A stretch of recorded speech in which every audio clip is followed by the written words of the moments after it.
Assalamualaikum warahmatullahi wabarakatuh.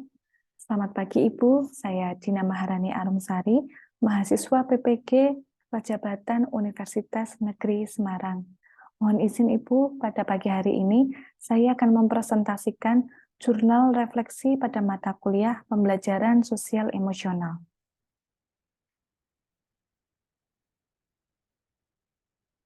Refleksi diri terhadap pengalaman belajar. Jurnal refleksi mata kuliah inti pembelajaran sosial emosional disusun untuk memenuhi tugas pada mata kuliah Seminar Pendidikan Profesi Guru. Pada bagian pertama yaitu review pengalaman belajar. Ada 5 topik yang saya pelajari pada mata kuliah ini. Yang pertama yaitu kompetensi sosial emosional berdasarkan kerangka kolaboratif for academic, social and emotional learning atau KASEL. Pembelajaran sosial emosional mengajarkan peserta didik untuk tidak hanya belajar berfokus pada keterampilan dan kompetensi saja, namun juga pada relasi yang baik dengan orang lain atau lingkungan. Selain itu, pembelajaran sosial emosional merupakan proses belajar mengenali dan mengelola emosi, menyelesaikan masalah, mengembangkan relasi yang baik, berempati, membuat keputusan, dan bertanggung jawab.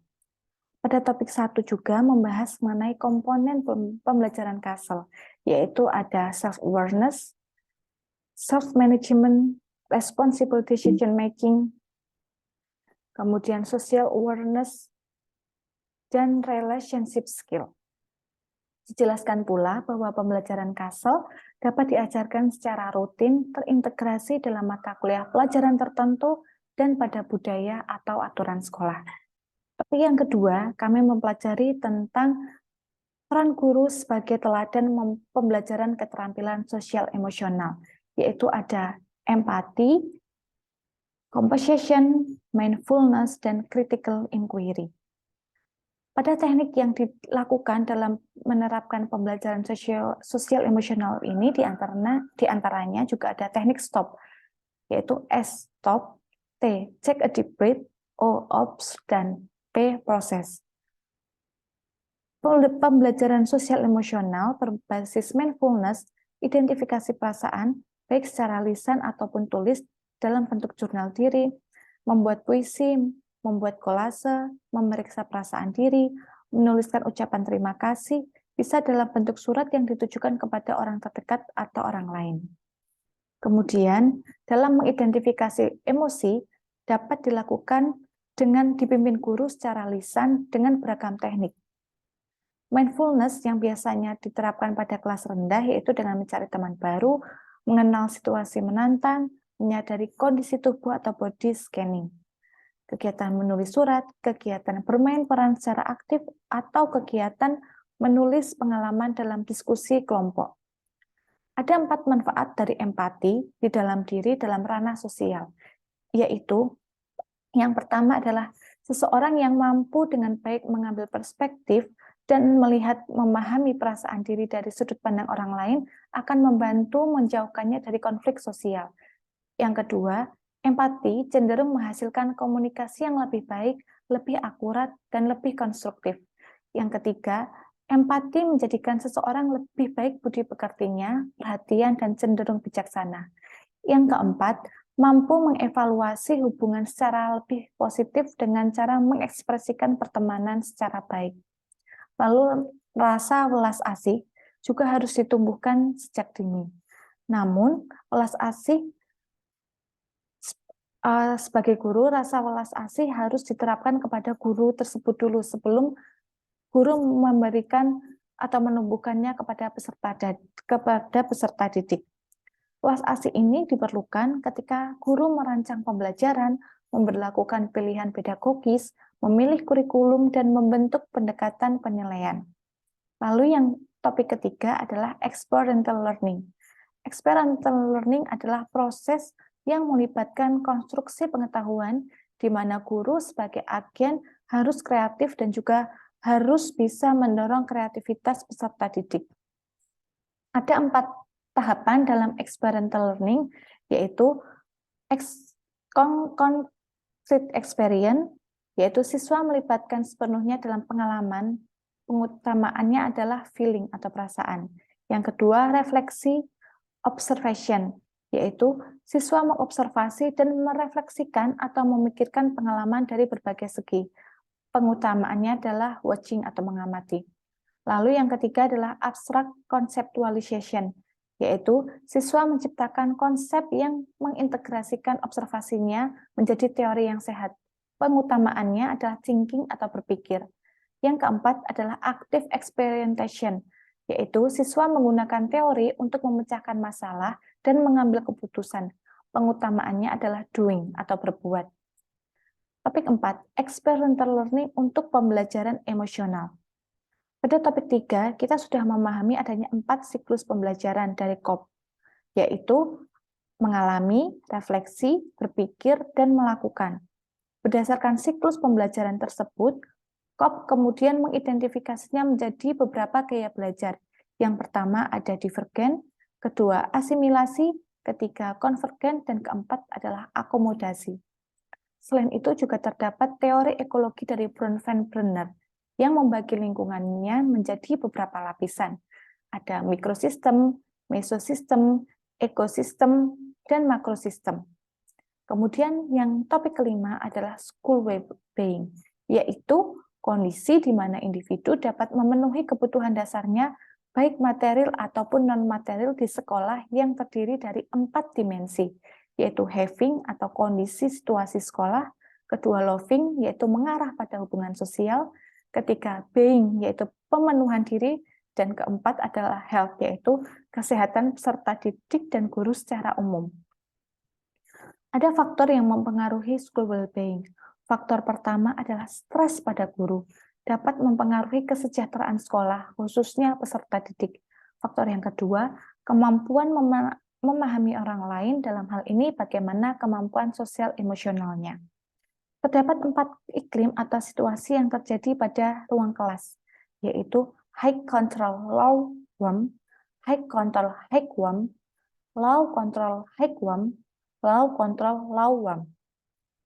Poin yang kedua pada jurnal ini yaitu refleksi pengalaman belajar yang dipilih. Mengapa topik tersebut penting untuk dipelajari?